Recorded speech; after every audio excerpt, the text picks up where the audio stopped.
Welcome to the Uncensored Self Podcast. I am your host, Ryan Gillen, and this is a space where women who value achievement, success, accomplishment, and wealth, but also crave happiness, love, joy, and deep fulfillment come to remember that we get to have both. Not by doing more, but by being more of who we truly are. In this show, we explore identity, energy, alignment, and embodiment because you didn't come here to follow someone else's rules. You came to right your own. Let's dive in. Most high-achieving women, at least the ones listening to this or that wind up in my world, have built their entire identity around being the hardest worker in the room, being willing to do what other people will not do, outworking everyone, pushing harder, doing more, holding more. And for a very long time, that identity creates results. It creates money. It creates clients. It creates success by the world's definition. But eventually, it also creates burnout, pressure, exhaustion, disconnection. And one of the hardest beliefs I've ever had to pull apart was the belief that it was the effort creating my results. I'm Ryan Gillen. This is The Uncensored Self, and this is part 5 of a series called The Business Beliefs I Don't Subscribe to Anymore. And today we are talking about effort, hard work, and why I no longer believe that working harder is what is creating the results in your business and in your life.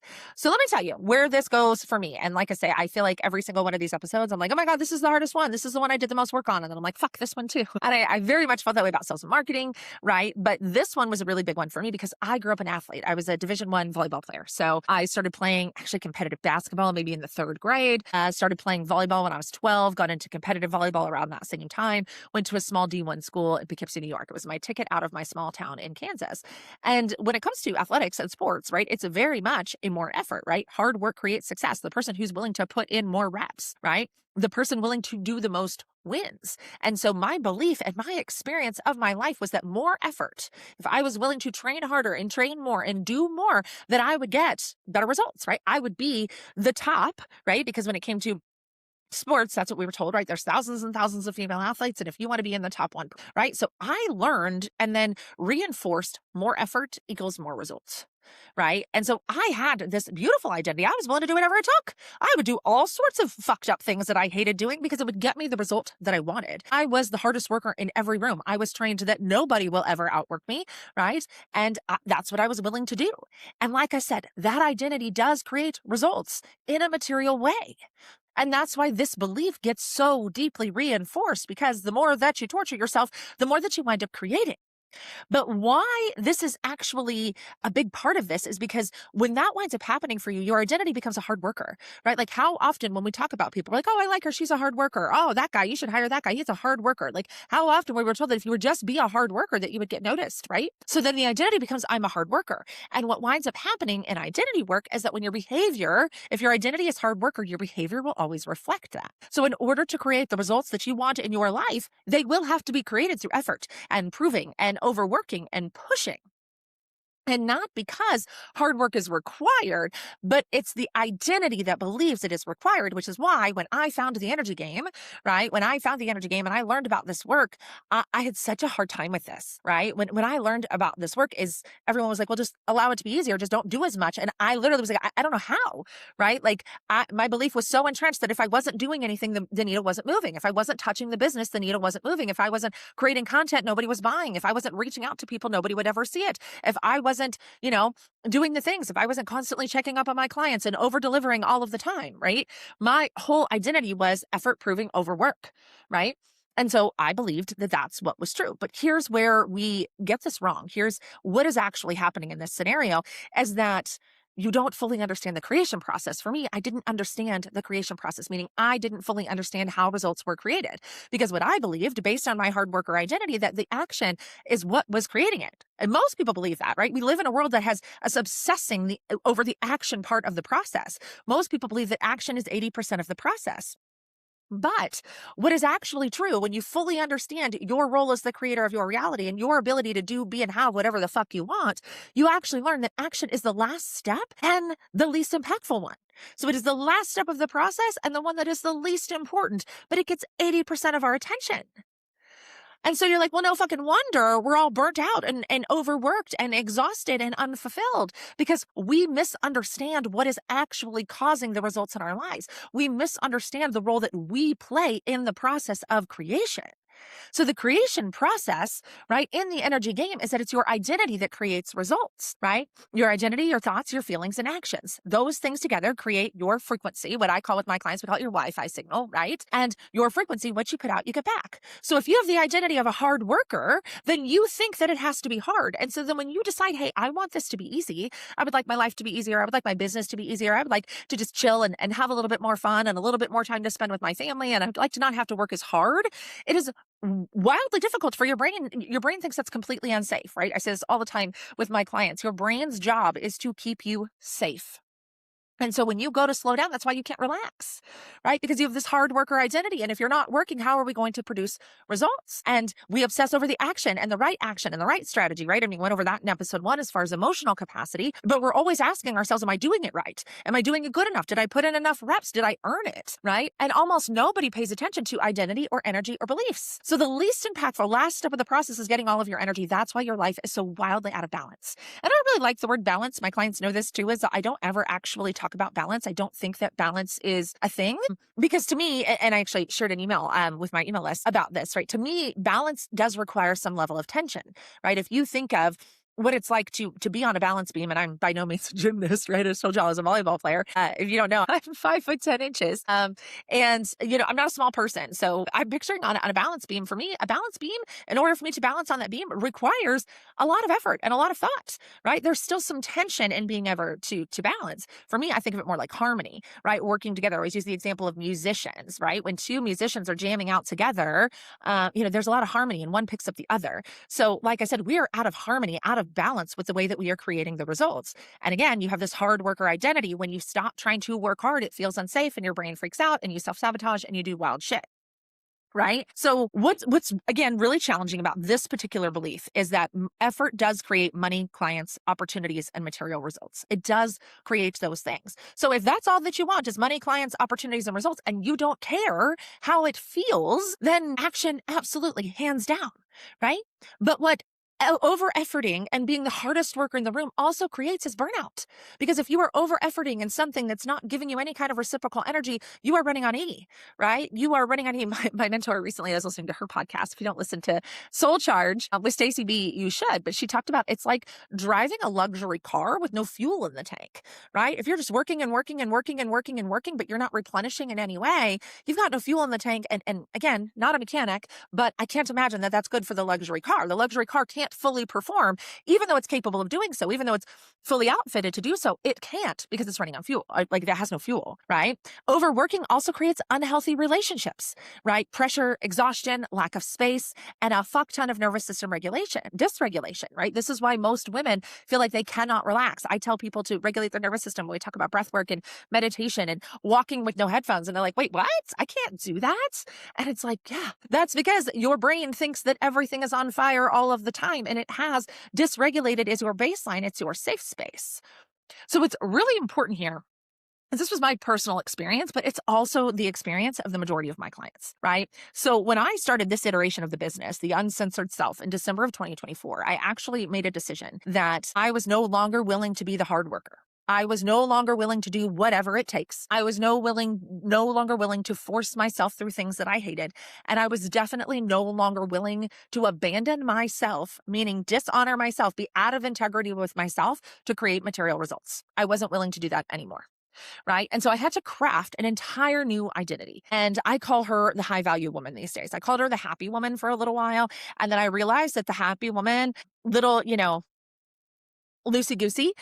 So definitely focusing more on the high value woman. I can do a whole nother episode on that if you guys want to hear about it. But the high value woman, the identity that I am embodying and am practicing every single day is that I am valuable because of who I am. I am valuable because of my experience. I'm valuable because of my expertise. I'm valuable because of the gifts that God gave me. I'm valuable because of what I've studied and what I understand and who I am and what I know and all of that different things. I'm valuable because of who I am, not because of how hard that I work, right? Working like this podcast is valuable. It is so fucking valuable. If you just listen to this series, it's an 8-part series. If you listen to it over and over and over again and actually did the reflection exercises and did the things that I'm teaching you, I promise you it will change your life, right? And this is not a high effort activity. I brainstormed this entire podcast wandering around the park while my kids are playing. It's summer vacation. It's the first day of summer vacation, which is why I'm fresh faced. I think I put on a little bit of like my favorite lip balm and my eyebrows this morning, right? Like we're running fast and loose. This isn't because I worked so hard on it.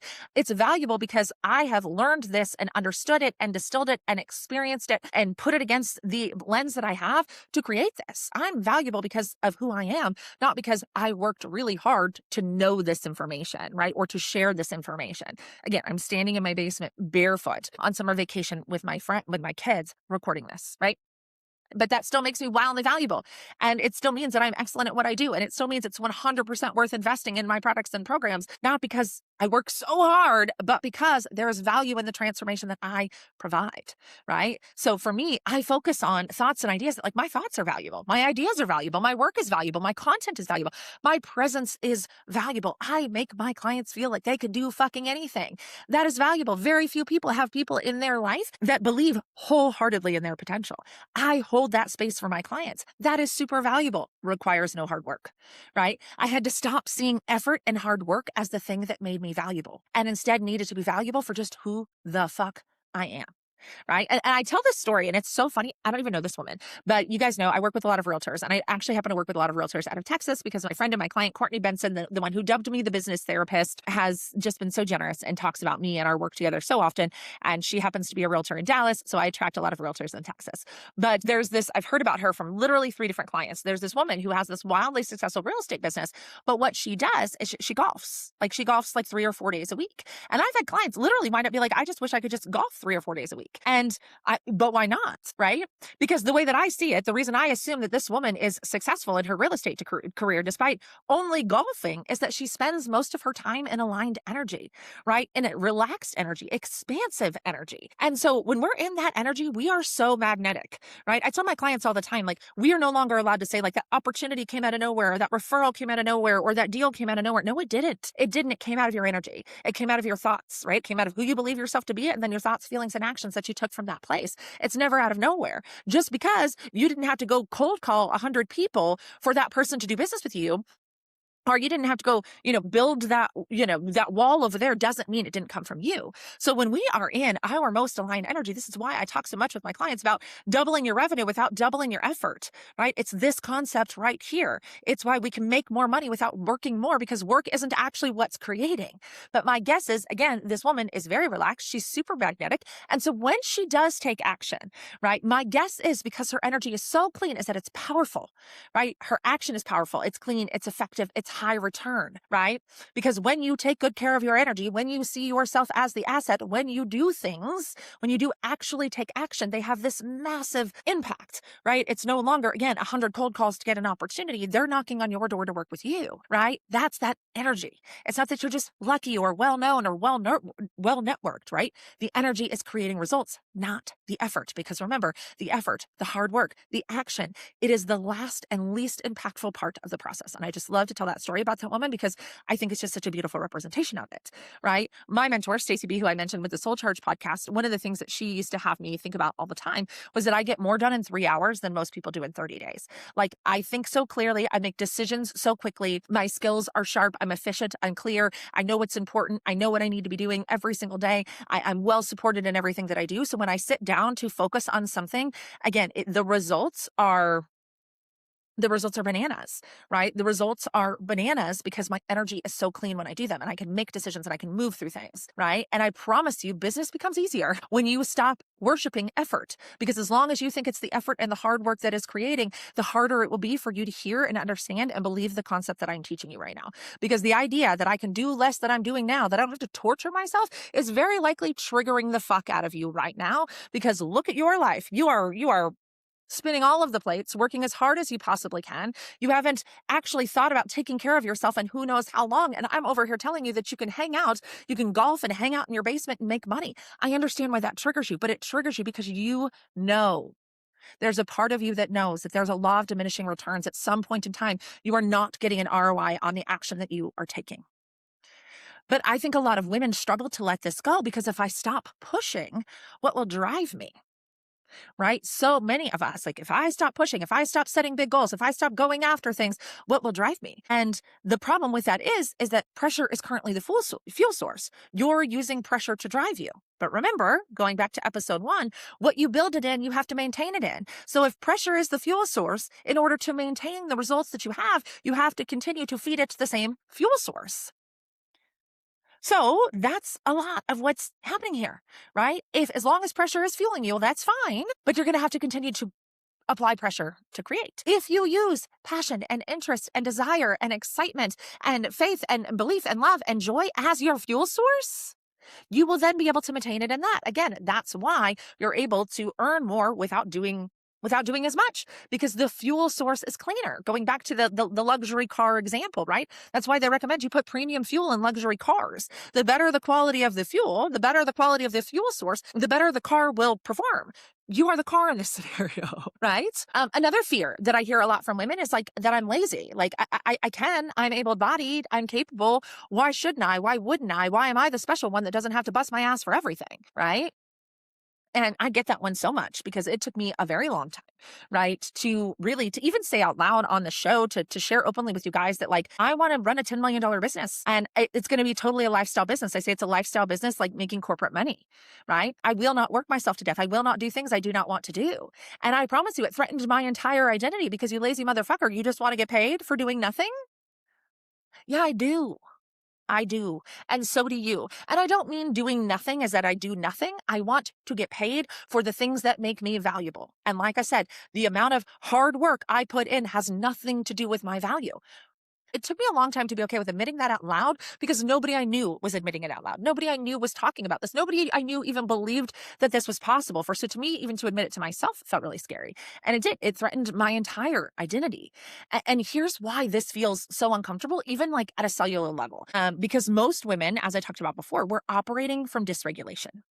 Like I said, pressure is the fuel source. Pressure is normalized. It's what your nervous system thinks is normal. So when we do talk about slowing down, the guilt comes up and the anxiety comes up and the rest feels unsafe and spaciousness feels unfamiliar. And if you have free time, you are constantly filling it with fucking something, right? Because your nervous system is telling you, get up, do something. If you don't get up and do something, nothing is going to happen. And that is not ambition. I thought that was ambition. I thought the fact that I couldn't sit still, I thought the fact that I was so passionate about working, I thought that was my ambition. I thought that was my drive. It wasn't. It was my conditioning. It was the fact that my nervous system thought that the only way that I could possibly was to create. And so I had to get up and go.